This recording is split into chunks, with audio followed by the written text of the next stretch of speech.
Hi, I'm Cara Sofoko. And I'm Gary Young. Thank you for signing up to our over-the-top and under-the-radar Patreon package. We really appreciate your continuing support, which helps us deliver this podcast weekly. So let's get into this week's bonus episode. We hope you enjoy it. Ngugi's emphasis was like, yeah, I speak English, but I'm not going to write in English anymore because I'm going to write in my mother tongue, which in his case was Gikuyu. And his idea, his practice was, if you can't write in your own language, then, you know, what are you doing? And there's just something really nice about that. It's that kind of Toni Morrison quote about, like, I stood at the border, claimed it as a centre, and asked people to come to me. It's just like, look, who says that these are who says it's a marginal language? It's not marginal to me.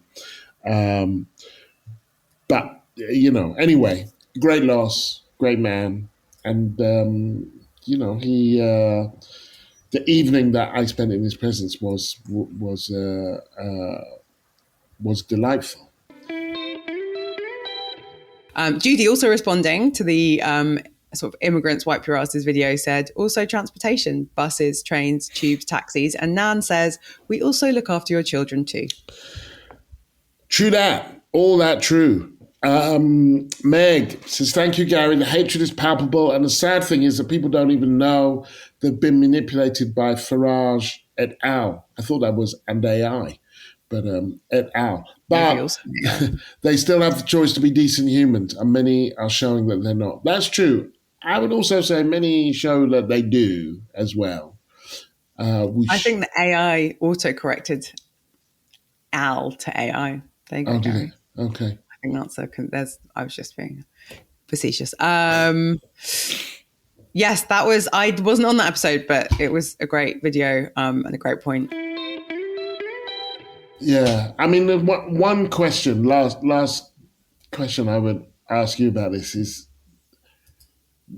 do you think there would be similar scrutiny for female leaders? Is there similar scrutiny for female leaders? I mean, we don't know an American female leader because there hasn't been one, but there have been female leaders elsewhere. Do you think, because obviously female leader is not going to go around topless or showing their virility or their kind of, but is the concern about health primarily masculine, or is it just that it's male leaders that we're dealing with mostly, and women beyond a certain age wouldn't be allowed to kind of stand anyway? That's a good question. I think there's a degree of this that is gender neutral, which is like the prejudices and stereotypes we have about health and wellness, and that we want our leaders to be strong, and so they need to be well and healthy. And I'm trying to think, I mean, beyond Angela Merkel, like, I don't think you could have a sickly or, like, you know, this is all problematic and I don't buy into it, but I don't think you could have like a sickly politician of any gender or any party, really. I think the sort of strongmen politicians, it's a big part of, like, even going back to the sort of old school, like, Mussolini fascist, that sense of like, I am virile, I have many girlfriends, I'm a strong man. Like, I think that's a bit more part of their brand. But I think, there's just something about wellness and vulnerability that I think we've still got some pretty old school attitudes on. I think for women, there'll be a whole different set of things that would be very unique to being a woman around. Yeah, like, I don't know how anyone would respond to like a pregnant world leader. And and I think for women, there's a whole set of separate things about hormones and stuff. So I imagine it wouldn't be, but I think there's some stuff that connects a little bit to my under, but I think, there's some stuff that's uniquely men, but I think generally, like, we want our politicians to be healthy and well. And I don't think we've had a political leader who's been able to, sort of been able to be unwell. I think it's somehow, I don't know, even when Boris got COVID, right? I mean, he got it pretty bad, but that sense of like, it's destabilizing if the people running the country aren't like well and compos mentis. So I don't know. I've been interested in what others think. I think there's a slight gendered component around men and strength, but I think just broadly speaking, we don't want our political leaders to have any sort of humanity or vulnerability. Yeah, although there was Jacinda Ardern, wasn't there? She had a baby while she was Prime Minister. Did she? The New Zealand. Jacinda. Often breaking the rules. Yeah, good for you. But yeah, I think it's a tough one. I think in a difficult situation, I don't think people are really performing, and that's not great. It's not I just think I say it without sort of. First of all, there are lots of good people, some of whom we've had on the show. Bell, yes, for example. Zara, who isn't a Labour MP anymore, I think, because I think she's still in the. I think they've done that horrible thing they did to Diane of just keeping it. All right. Well, he's still. I think the suspension hasn't been lifted, but I don't think the whip's been permanently removed. Right, okay, yeah, that really works. It's bullying. I think it's just straight up bullying. But we have,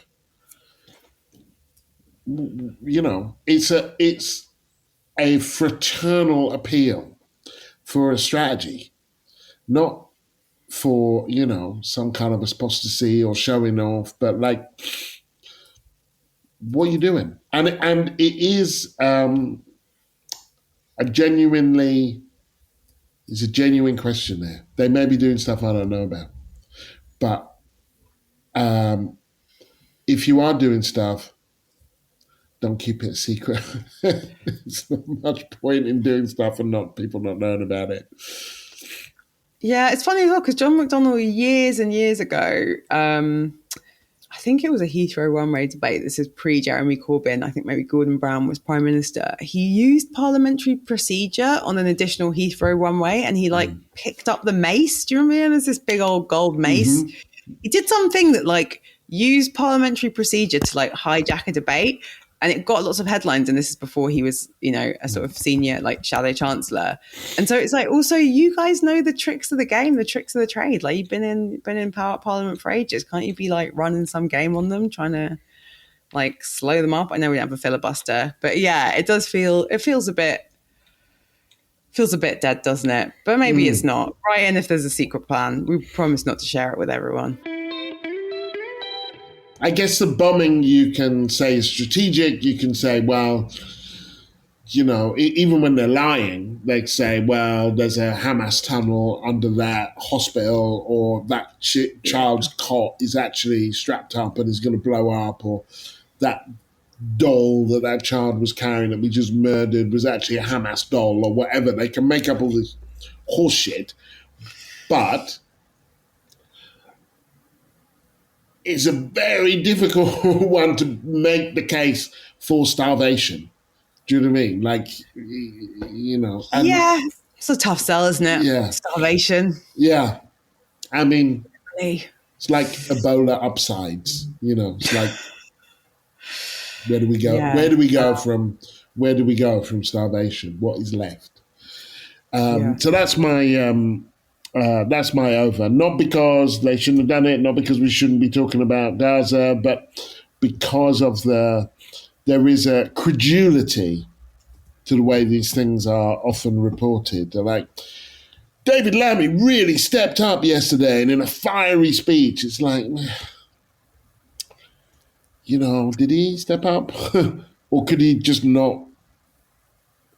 Could he no longer stand in his own way? How brave was that? Yeah, and we want the shift. We want the political. I think also we want the political mainstream to shift. We want people to speak out about Gaza and authors and cultural figures. And I think I also just want to name and recognize that there are a lot of people who've been vocal on this issue at personal cost. And they're not, doesn't mean they're better people. I'm not saying they get more points. There's no Palestine points. That's not the game we're playing. I think also it is worth really just recognizing and acknowledging the people who were quick to come out on this and were quick to be punished. And acknowledging that, that bravery and the risk that people took. I mean, even there was the YouTuber Miss Rachel. Do you know about this one? She's a kid's. No, what? I'm out on my people write in if I've got her wrong, but Miss Rachel is kids watch stuff on YouTube. She's a little YouTube kids influencer, and she spoke about the children of Gaza because she made some sense for kids, and she was appalled, and she got pretty aggressively attacked. Just like one of the Hadid sisters like spoke out, has Palestinian heritage. Like, so I think also just to name like that the people who took the risks and the people who lost sponsorship deals or were called anti-Semites, and didn't have the cover of like hundreds of people in an open letter, just like that. Yeah, sort of, a lot of respect to them and what they did. And this letter is also good. Everything anyone could do is good. And yeah, and it should be emphasized. Lots of people who actually signed this letter have signed other letters and been very, very involved. But this isn't a criticism of the letter. All the people that signed the letter, it's a critique of like the timing, the nature, the kind of what prompted it, and the way and the credulity in the way that the media have covered it. I think women are less policed for being kind. So, I mean, I guess the only way to test this would be to try and launch the trend for women online and just like get on TikTok and like I start calling out my female friends, right? There's no other way to know. We've got to do the Pepsi challenge on this one. Yeah, Pepsi challenge the shit. But I guess also listeners, like I'd be interested. I think the thing I took from it that I liked is like a lot of social media content is not nice or like mean. And I thought this was like funny and silly, but also, maybe a bit of a commentary on like what I doubt the person who started the trend thought that. I think they thought, I want to go viral and make money as an influencer. But I think it's a nice thing about, like it's okay, maybe it shouldn't be so weird for people to say goodnight and be caring. And it is. Yeah. Okay, no, it is. Gary's against it. It is and it's wrong. It's wrong. Don't wish him goodnight, okay? Thanks for listening to this week's Over the Top and Under the Radar bonus episode. We will be back next week with another slice of bonus exclusive content.